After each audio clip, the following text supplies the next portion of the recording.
Welcome to Coach's Corner, and this week we're going to feature Ponca City High School tennis, and already a great start for our boys tennis team. We've got Coach Larimer with us today, and Brad, already a fast start. I know spring break's coming up, but I imagine the tennis guys are anxious to get out on the court each and every day. Yeah, I got kids that really like to come. I mean, sometimes, you drag on kids don't like to come to practice after a while. My kids are eating it up, and they love to get out there and play all the time as much as they can. And we got started last week, of course, and we got to play a couple tournaments, and we did okay. I mean, we won the one Tuesday, and of course, we won both singles, which really helps. And then of course doubles they struggled a little bit, but I've got new people, playing that hasn't played a whole lot of varsity action. I won't say new people; they're not new, but they're kids that didn't play varsity before, and so they got a good taste of it. And then we went over to Jinx on Saturday, and there were a lot of good teams over there. So I think we ended up 10th, I think, out of the 16 teams, but still did pretty well considering, who they had over there. We had, it looked like a state tournament in 4A, 5A, and 6A. So we had some good people over there. Speaking of good people, it's always nice to have the one guy you can count on, and Daniel Langston's that guy for you. Is he the best player in the state? And I know you're expecting anything less than probably a one single state championship would be disappointing. Yeah, I mean, Daniel's been so steady for all these years, and in fact, Saturday he actually lost a set on Saturday, which was the first one he's lost since he was a freshman. But the thing about it is we've been playing super tiebreakers for third set instead of playing a full set. And Daniel, of course, came back and won the super and won the match, but he's not invincible by any means if you don't come out and make sure that you're on top of your game all the time. The kid was playing really well. I won't say Daniel was not playing real well. I think Daniel could have played better, but the kid really played a fantastic set. But those things happen, and I'm glad it's happening now, not in May. When we start playing for regionals and state tournament. But Daniel's still by far probably the best player in the state. Well, unless there's somebody I don't know about. The interesting thing about that, and we've both been here so long, you've been here your whole life, is that it's not a knock, but it's rare that Ponca City has the best in the state in any sport. And so when you get a kid like that, it's not a once in a lifetime, but it may be a while before you get another guy who is a multiple state champion and a guy that will go down as one of the best ever at our high school. It's kind of rare when you get those people. Yeah, we've always had, when Wally started this a long time ago, the tennis, and we had a lot of families in town that played, and of course we don't have all those families like we used to. And we won 3 boys state championships, which was good, but it was in 65, 69, and 75, and this is 2016, We don't have players like that except for, what we've had the past few years. And so, yeah, I mean, having Daniel is just an exception for us. I mean, it's really nice to have. We've always had kids that would place, or do well, and when you're playing the Edmonds and the Jinxes, and it's a struggle sometimes. So, we've been fortunate, and he's a really good player. Him and Blake both were. So absolutely, and a lot of teams have good players, but there's a fine line between that and placing at the state tournament. That next level, isn't there? Exactly, and we'll miss that, after this year, because I don't have anybody that's going to take his place, because like you said, he's probably the best kid that's ever played.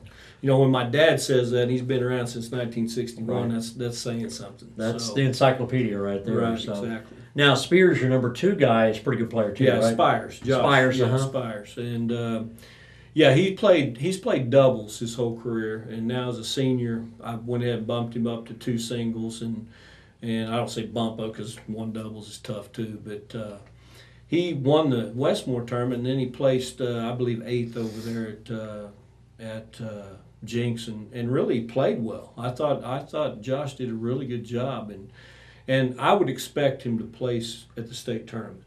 Whether it's at the top or where it's at, I mean, I think he has an opportunity to score points for us, and he's really played well, and he's playing hard, and he's really wanting to be a really good singles player. But after you play doubles for so long, singles is a different type of match. So he's finally getting into that groove where, hey, it's just me out there. So that's a funny deal, isn't it? Because I don't know how you were an outstanding player too, but you go from doubles to singles or vice versa.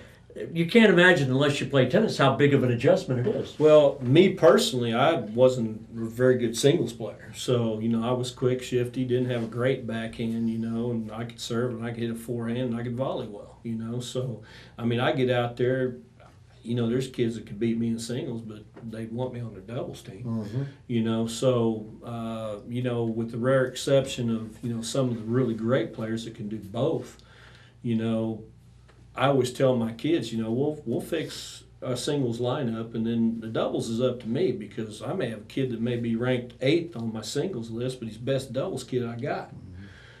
So that's just something that we have to see, and we play a lot of doubles because 2/3 of our team is doubles. Absolutely. Speaking of that, is that going to be a progress and work all season, or are you kind of settling in? How's that going? Well, I've used the same kids the last couple tournaments, and maybe this week too. And then after spring break, I might switch it up a little bit. There's really 5 guys that are vying for those 4 positions, and one of them's hurt right now, so it's just the 4 kids, and I've had them in a particular order, which I may change, and I may not. It's them getting into the groove, and one double is going to be tough for either bunch. And 2 doubles, it's not quite as difficult,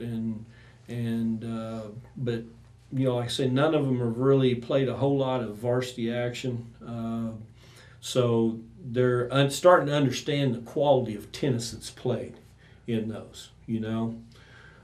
So I think as we progress during the year, these are the kinds of kids that go out and they work, and they say, "Hey, coach, we didn't do real well in our serves. We need to serve some more." So they tell me, "Hey, I need to work," which is great for a coach, because you can always get them work. Right. I got a question, because we talk about Ponca, and you don't have the gazillion kids like some of the big schools do. Right. But when you run into some of the power schools around the state in 6A, don't they have kids that maybe have played doubles ever since they were old enough to hold a racket? Kids that play doubles through junior high and through high school, and they almost know each other like the back of their hands. Don't you run into that? Oh yeah, there's no doubt. And a lot of those kids, they've got clubs that they play at, and they go through group. A lot of them have group. They're not really lessons, but they're just group hitting. Mm-hmm. And a lot of them play all summer long. You got the 12, or actually they start in 10s. You can have 10s, 12s, 14s. Of course, my kids played in those in the summer, and some in the past, like Daniel. He's always done that. And those kids play, and you got an opportunity to play singles and doubles in those tournaments. And so it's just the development of what you're doing. And now we've gotten to the point, without the exceptions of some of the kids that we've had some of that, we're teaching them how to play. Mm-hmm. And I was fortunate this year that we've been down in junior high numbers, and we've had some basketball kids that decide, hey, I want to do something in the spring, I want to play, and we're teaching those athletes how to play.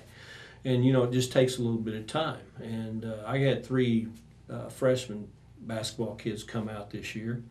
And I've already played them in a junior high tournament and a JV tournament. And, the competitiveness that they have, they're just now learning how to play, but they compete. And if a kid will compete, that's what you want. Regardless of whether they're getting first or whether they're getting 8th, and you see a kid compete, I'm satisfied with that, because they're working as best they can. Now, those kids that are freshmen, by the time they're juniors, they may be able to compete with some of these people. So it's just getting those kids in there and working them and try to develop them. And that's what these kids are done. These boys that I have that are playing doubles right now, we got them in, some of them even as late as a freshman, some 8th graders that really haven't played much.